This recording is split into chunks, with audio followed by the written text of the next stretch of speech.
वर्ग 10वा subject science 1. पहिलं lesson होतं ग्रॅव्हिटेशन.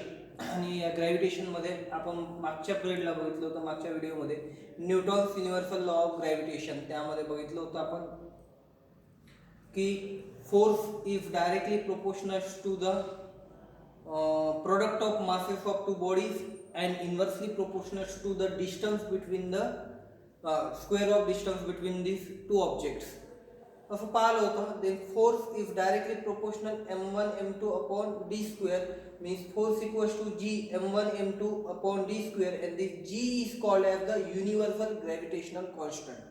या g ला आपण युनिव्हर्सल ग्रॅव्हिटेशनल कॉन्स्टंट म्हणतो आणि त्यांची व्हॅल्यू जी असते ते कॉन्स्टंट व्हॅल्यू आहे 6.673 × 10⁻11 न्यूटन मीटर स्क्वेअर किलोग्राम -2 या प्रकारचे आपण त्याची कॉन्स्टंट व्हॅल्यू काढली होती आणि मागच्या वेळेस आपण पाहिलं होतं. त्या समोरचे uniform circular motion and magnitude of centripetal force.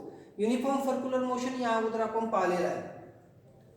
Any object moving in circular motion circular in constant speed then this is uniform circular motion. म्हणजे कोणतेही ऑब्जेक्ट जर सर्क्युलर म्हणजे सर्कल जर फिरत असेल, गोल गोल फिरत असेल कॉन्स्टंट स्पीड मध्ये, तर त्याला आपण म्हणतो युनिफॉर्म सर्क्युलर मोशन. आता ते युनिफॉर्म सर्क्युलर मोशन मध्ये काय असते, because in this object acting a centripetal force. त्या ऑब्जेक्टवर सेंट्रिपिटल फोर्स ऍक्ट असतो. सेंट्रिपिटल फोर्स ऍक्ट असतो म्हणजे त्या सर्कलचा जो सेंटर असतो तो सेंटर काय करतो, सेंटरमध्ये एक फोर्स ऍक्ट असतो, तो स्वतःकडे आपल्या त्याला खिचत असतो म्हणून तो फिरत असतो. ज्यावेळेस फोर्स रिफ्यूज होतो किंवा फोर्स सुटतो तेव्हा त्या सर्कलच्या टँजंटच्या दिशेने तो जो ऑब्जेक्ट असतो तो मूव्ह करत असतो. Then this one is the centripetal force. जो फोर्स ऍक्ट असतो युनिफॉर्म सर्क्युलर मोशन ऑब्जेक्टवर तो असतो centripetal force.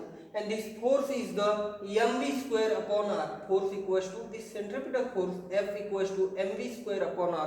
mv square upon r, m is the mass of the object, v is the speed of this object and r is the velocity of that object or speed of this object and r is the distance of center to the object. हे r असते.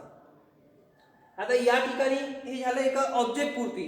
पण आपण planet आणि सनचा विचार केला तर प्रत्येक planet हा सन भोवती किंवा आपल्या अर्थ भोवती रिव्हॉल्व होत असतो, फिरत असतो. तर आता सन आणि हा प्लॅनेट या ठिकाणी रिव्हॉल्व होत आहे. Then this one is the mass of this planet. आता आपण इथे याचा फोर्स काढून पाहू आणि या दोघांमध्ये कोणतं रिलेशन असतो ते आपण चेक करणार आहोत. Then this one is the म्हणजे हा प्लॅनेट आहे. Then mass of the planet is m. Distance between this two मी सन पासून तर प्लॅनेटचे डिस्टन्स म्हणजे त्याच्या ऑर्बिट मधलं जे डिस्टन्स असेल ते आहे r. Then next one is the speed and speed is the v. आता याची स्पीड आपण v घेतली म्हणजे प्लॅनेट इथे सुद्धा जो सेंट्रिपिटल फोर्स लागतो म्हणजे हा प्लॅनेट जेव्हा रिव्हॉल्व होत आहे इथे कॉन्स्टंट स्पीडने, then it is also acting a centripetal force towards the sun. याला सुद्धा प्लॅनेटला एक सेंट्रिपिटल फोर्सने सनकडे ओढून ठेवलेला आहे, त्यामुळे हा रिव्हॉल्व होत आहे. This force also F equals to mv square upon r. म्हणजे हा जो सेंट्रिपिटल फोर्स लागला आहे तो फोर्स सुद्धा आपण घेऊ F equals to mv square upon r. आता या ठिकाणी v ची व्हॅल्यू काढणार आहोत आपण. v ची व्हॅल्यू जनरली यामध्ये आपण स्पीड काढताना किंवा वेलोसिटी काढताना टी मीन्स द टाइम पिरियडचा वापर करतो सन. तर आता इथे टाइम पिरियड जसं वन रिव्हॉल्युशन होत आहे, पूर्ण एक फेरी जेव्हा मारत आहे हा प्लॅनेट सनला तेव्हा one time period means T time मध्ये एक रिव्हॉल्युशन होत आहे म्हणजे वन टाइम पिरियड. आणि हा पूर्ण रिव्हॉल्युशन म्हणजे काय होईल 2πr. पेरीमीटर आहे. पूर्ण एक revolution means the perimeter means 2πr. 2πr होतो. 2πr means the perimeter of that circle and complete the one revolution means 2πr and in a one time period. आता एका टाइम पिरियड मध्ये पूर्ण आपला एक रिव्हॉल्युशन होत आहे. तर आपल्याला जे v काढायचे आहे तर v काय करतो आपण, टोटल डिस्टन्स म्हणजे पूर्ण सर्कल आणि पूर्ण सर्कल मी पेरीमीटर 2πr. देन 2πr आणि टाइम t कॅपिटल T ज्याला आपण टाइम पिरियड म्हणतो, जो जनरली या ठिकाणी वापरला जातो. Means v equals to 2πr upon t.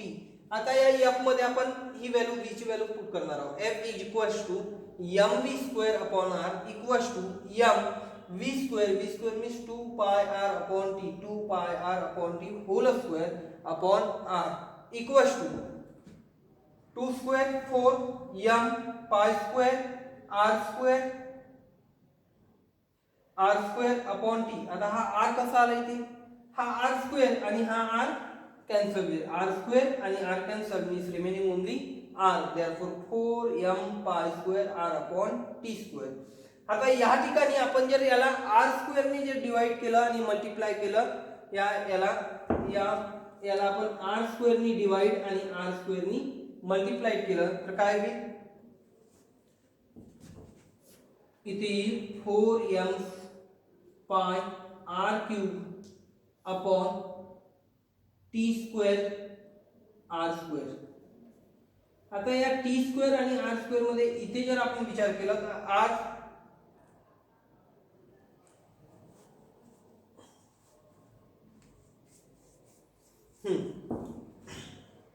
तर या ठिकाणी जर आपण विचार केला तर काय होतो, r क्यूब t स्क्वेअर आणि r क्यूबचा विचार केला r cube upon t square. तर हा केपलर्स लॉ काय, t square upon r cube equals to k.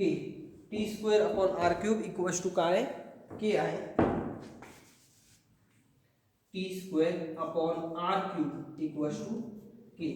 म्हणजे याला काय होईल, t square r cube equals to k होईल, means upon k by the Kepler's third law मध्ये आपण t square means time period square आणि upon the distance cube of the distance between two object equals to k. Planet आणि sun मधला हा object आहे, then this is the k.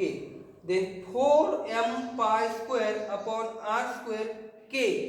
k is the constant then by the Kepler's law. आता या ठिकाणी बघा 4 constant, m प्लॅनेटचा मास हा नेहमी कॉन्स्टंट असेल, पाय अल्सो कॉन्स्टंट आणि k केपलर्स लॉ कॉन्स्टंट. म्हणजे ही सर्व व्हॅल्यूज काय आहे, कॉन्स्टंट.